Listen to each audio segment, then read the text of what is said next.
Yo, what is up guys? In this video I'm going to show you how to add or remove attributes to an HTML element. Now let's get to the video. As you can see on my screen, I have a web page called DOM selector. Welcome to my web page, and I have a text actually is an h1 element called web link. Now I'm going to head over to Sublime Text Editor where I have the web.html file.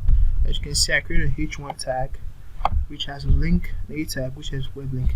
Now as you can notice this a tag doesn't have a href where to redirect this link to. So once I go back to the browser and just click, it does nothing. Now we're going to add an attribute to that a tag. Now I'm going to head over to Sublime Text once more, head over to selector.js. I'm going to create a variable called select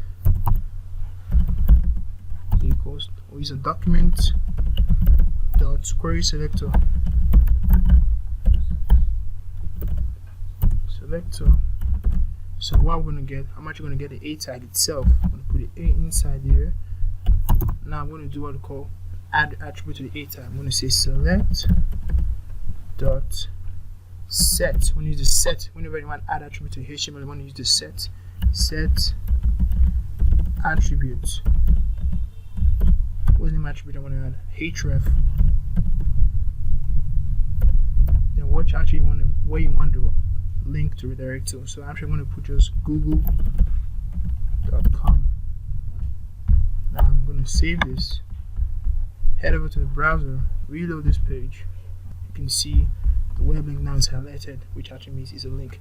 When I click on it, it's going to redirect me to google.com. Actually, I'm not connected to the internet and I have no data, so showing google.com.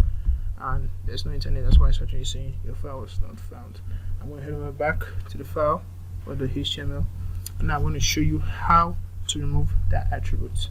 So we're going to head over to this file here. I'm just going to go down. Okay, select dot. I'm going to use remove attribute. Then what I want to remove, actually use remove the href.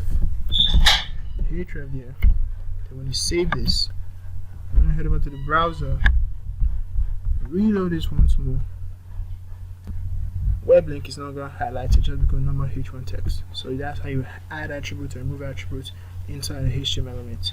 Hope you guys enjoyed the video, and if you're new to the channel, hit the subscribe button and notification button to get updated when I drop new videos like this. So guys, without further ado, I'm leaving you guys. Peace out, stay safe, signing out.